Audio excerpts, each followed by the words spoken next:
Hey, y'all, welcome back to Right at the Wire. Today we're going to look at the Coast to Coast Pick 5, which is 5 races between Gulfstream and Santa Anita. And there's some interesting opportunities, so without further ado, let's go take a look at it. The first leg of the Coast to Coast Pick 5 is the third race at Santa Anita, and it's an optional claimer for $80,000 in 2X. Non-winners at 2 lifetime for 4-year-olds and up. It's run on the turf at a mile. Number 1 is Yang Again. He should be okay with the stretch out. He's got the pedigree for it. He's been mostly done his work in turf sprints. The last one being a pretty good effort, though he did get caught right at the wire. I think he's got the right type of style for this race. I think he'll be up near the pace. And it is third off the layoff, so I think he's probably due for a pretty good effort. So I think he's a logical use. Tidal Forces is kind of interesting. He's trained by Phil D'Amato, who is the turf trainer in California. He's second off the layoff, which is a good spot.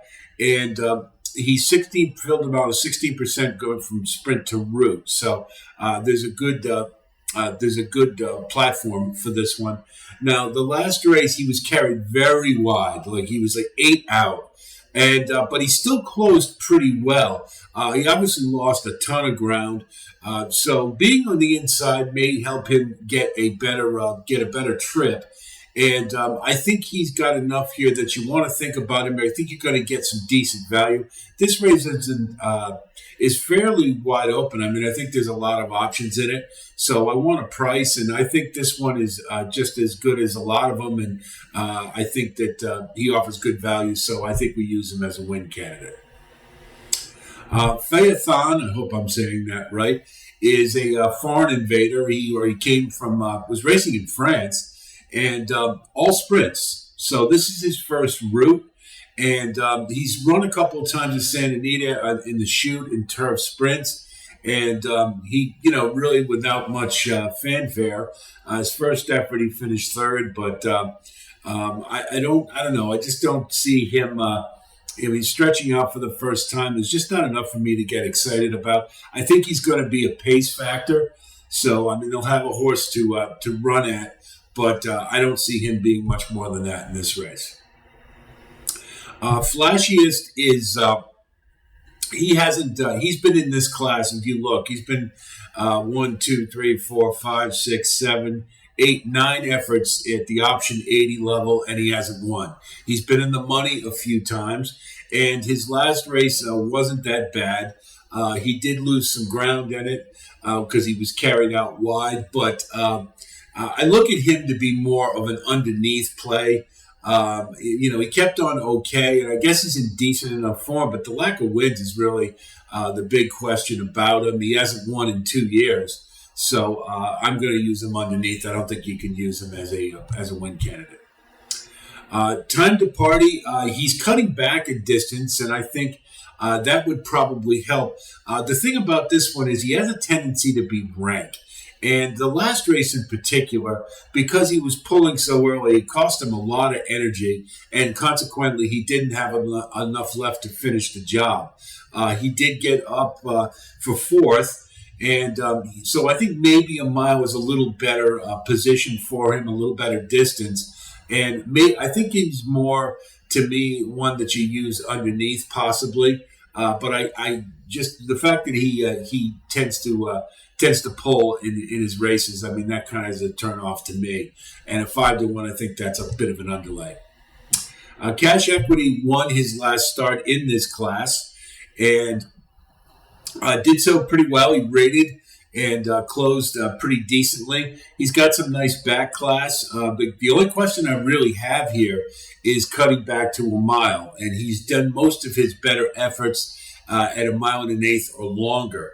So this may be an effort on Phil D'Amato's part to sharpen him up, or I'm not sure. He won his last race, so that's really the only question mark I have. He clearly fits within the class, and he's a definite use, but you might be able to find a way to beat him just because of the shorter distance.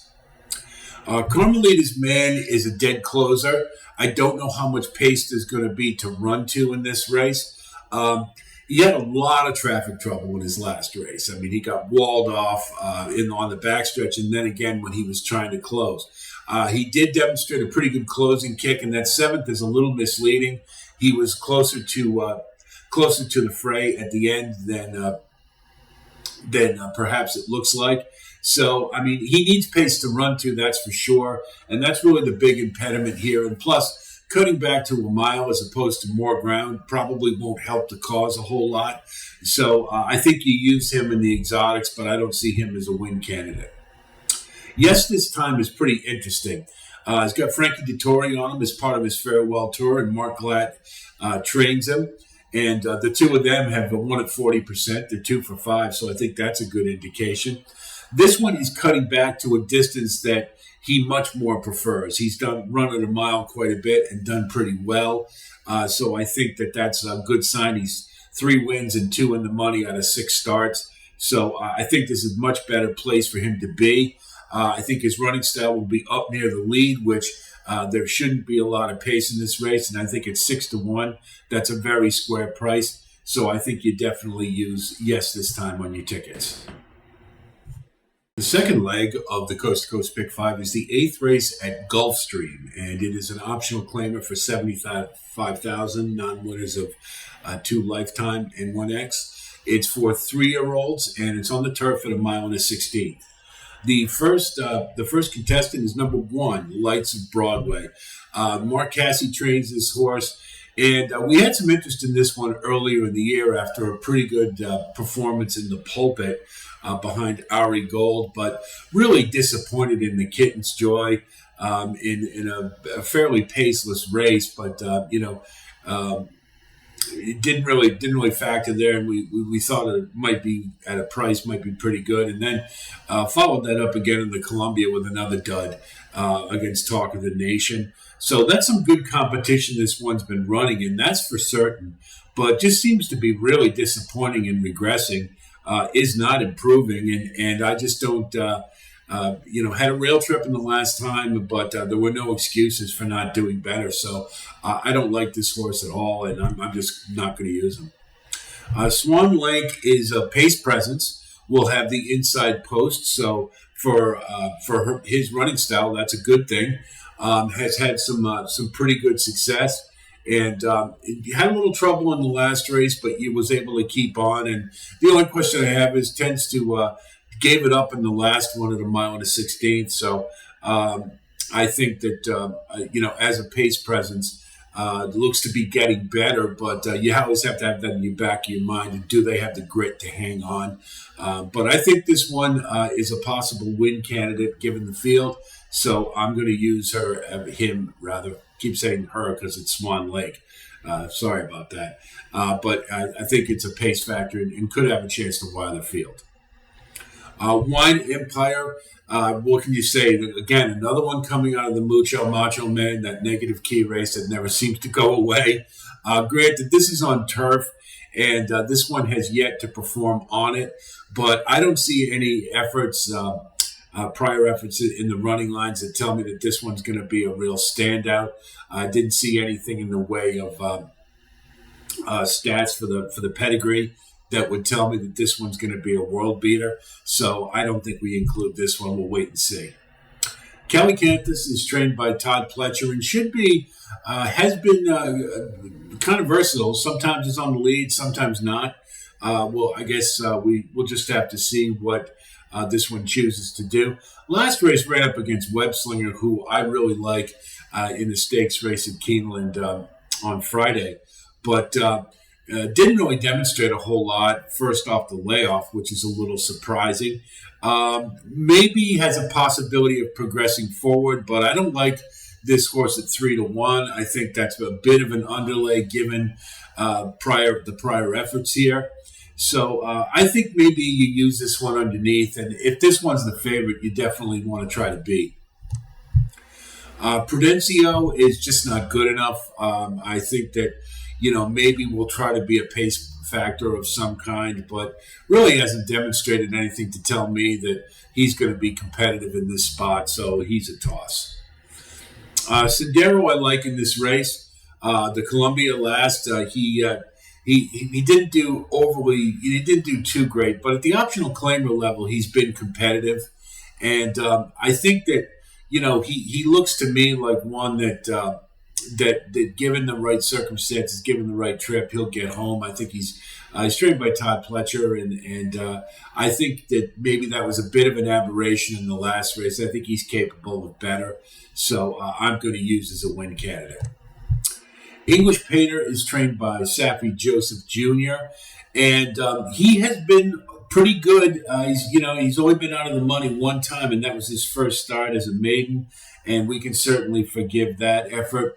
But since then, he's been pretty good. He's been consistently in the money, first or second, and I think that shows that this horse is on the improve. Has to do better and is moving up in class. You'd never like to see a horse being up for the $75,000, up for the tag in an optional claimer. But I think that this one still is competitive. Those horses still win. So I think that if he had put, Saffie had put Edgar Zayas on him as a rider, then maybe I thought he'd be dressed up. But I don't think so. I think this one has all the markings of a horse who probably could be competitive in this race, and I think we should use.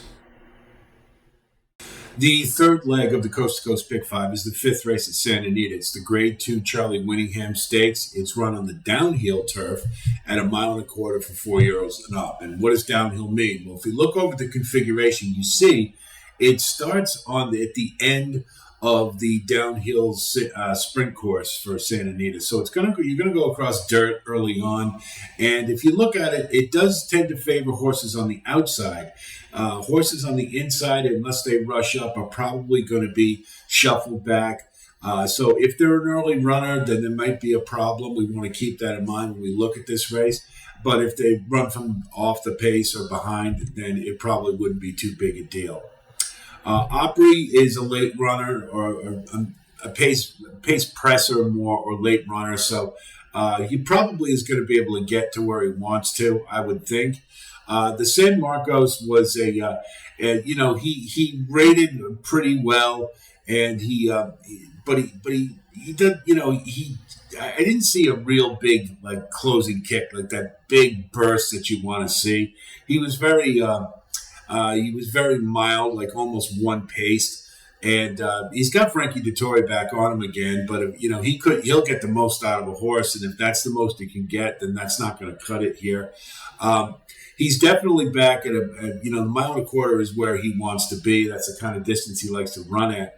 But he doesn't have a lot of back class either, and so I think this would be a fairly big step up, and I'm not willing to take the chance on this one.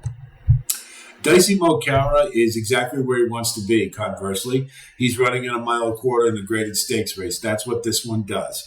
The last race was, he finished sixth, but he had an awful lot of traffic trouble, and he got blocked in the stretch. There's a small field here, so he probably is going to be able to get to where he wants to.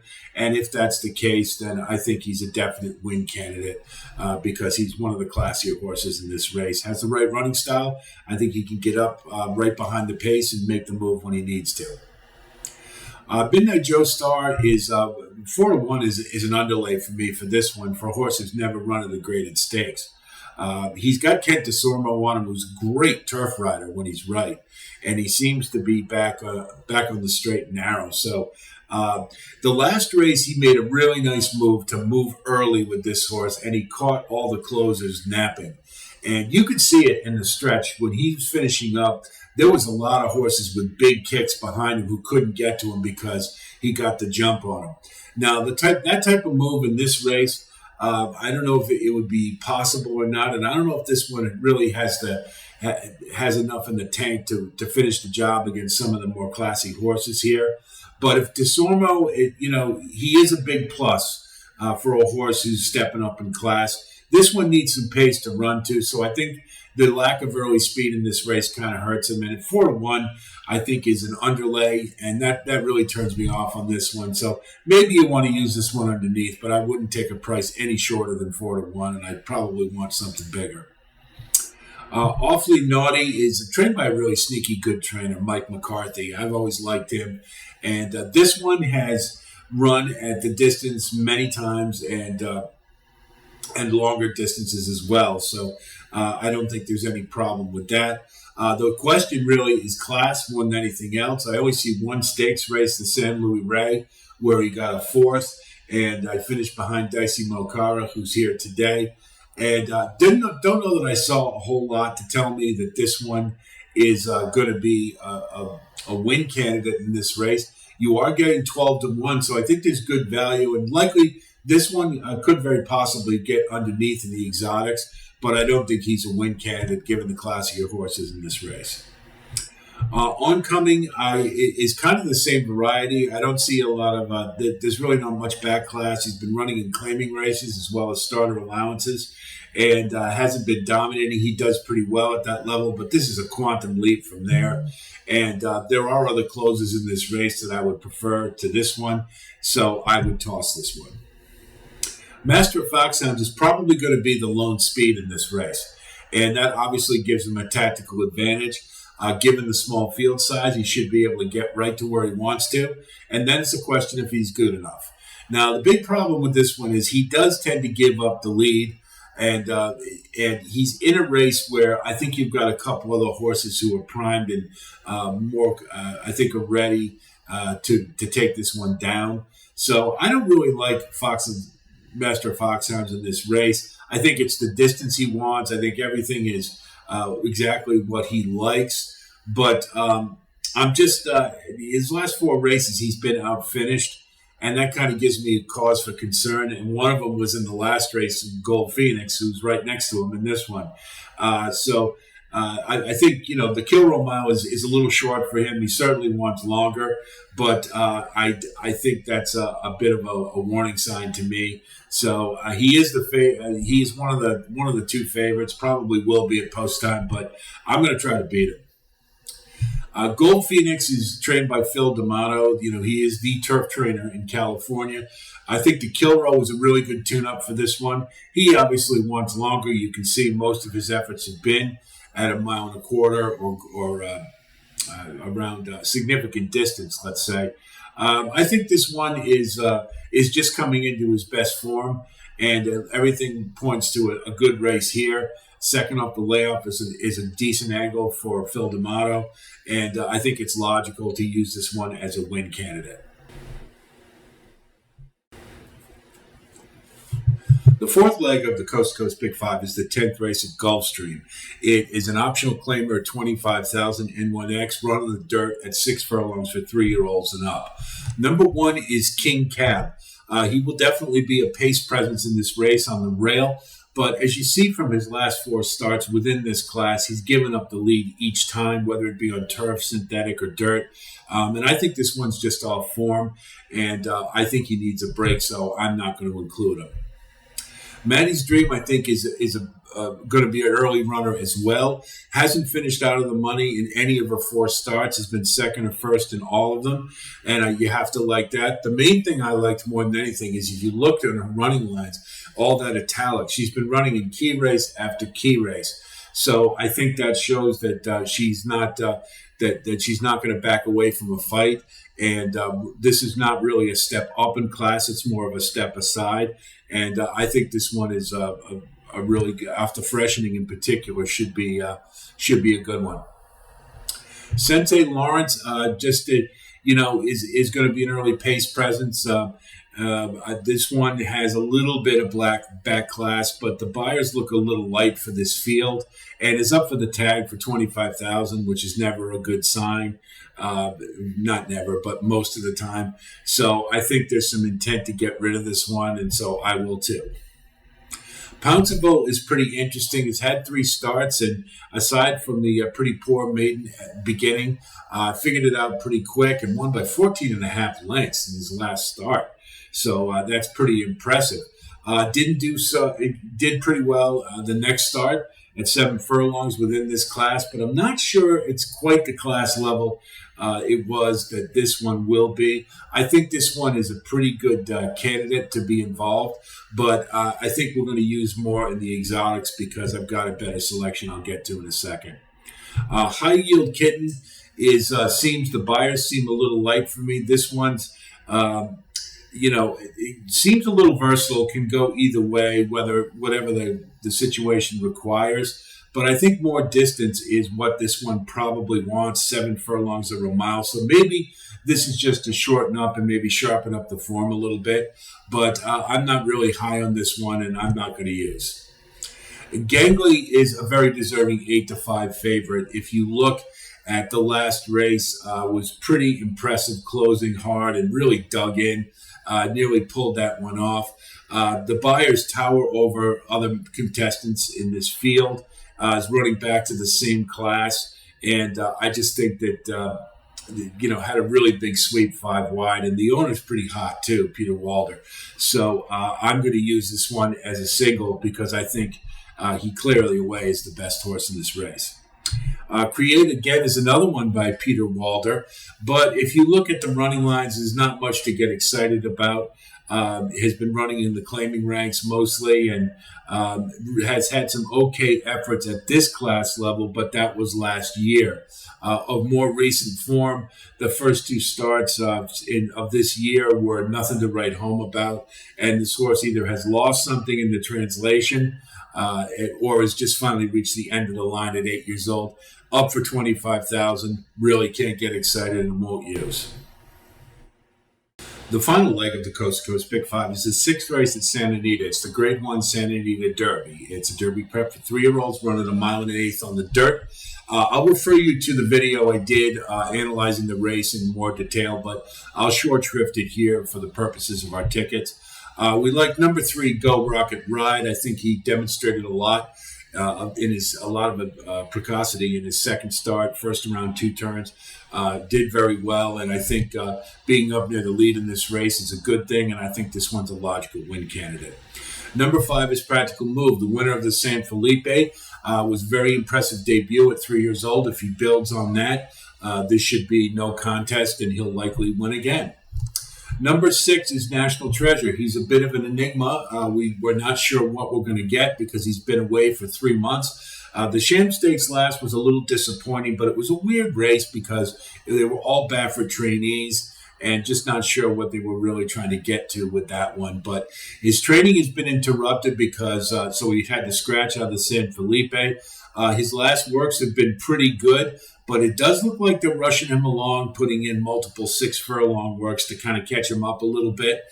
So that's really the big question I have here. But I've always liked this horse, and I definitely think he has the ability to win this race. So here's our ticket for the Coast to Coast Pick 5. In leg A, the 3rd at Santa Anita, we're going to use 1, 2, 6, and 8. In the B leg, in the 8th at Gulfstream, we're going to use 2, 6, and 7. In the C leg, the 5th at Santa Anita, we're going to use the 2 and 7. And I've left optional if you do want to throw the 6 in there, and it's up to you on how much you want to spend. The D leg in the 10th at Gulfstream, I would single 6 Gangly. But if you do want to use the 2, Maddie's Dream, I would go ahead and put them on. It all depends on your budget. And E in the 6th race at Santa Anita, the Santa Anita Derby, we're going to use Practical Move, Go Rocket Ride, and National Treasure. So that's 4 by 3 by 2 by 3. So you at 4, 3, 12, 24, 72. You're at a $36 ticket. I don't know how much value there is in this field for this sequence. So, but using Ticketmaker, you can certainly lower that. But I think that's about all I'd want to spend because I'm not sure how much value we're really going to get because you got some short-priced horses in it. But that's the way I see it, and I hope that helps you come to your own conclusions. So that's a look at the Coast to Coast Pick 5 for Saturday. I'm not sure how much value is in that race. Some of the fields are kind of small. But the good news is it's a popular wager, so the pool sizes are usually pretty good. So you may get a better return on investment than perhaps you would under an ordinary sequence circumstance. Hope I gave you some insight that helps you develop a ticket for yourself, and I'll certainly wish you the best of luck in your wagering this weekend. We will continue next week with our Keeneland card series. So every day Keeneland runs races, we will have a card of some kind of betting opportunity we'll analyze. And be on the lookout for the Lexington Stakes. I believe that's the last major Derby prep, and we'll have coverage for that as well. If you do like what you see here, as always, please like and subscribe. And I really love the way this community is growing. I hope you guys do too. Keep those comments coming. I always love to hear from you. And don't be afraid to be constructive. If you have criticism, it always helps me because I want to put out a better product for you. So thanks so much, and I'll talk to you soon.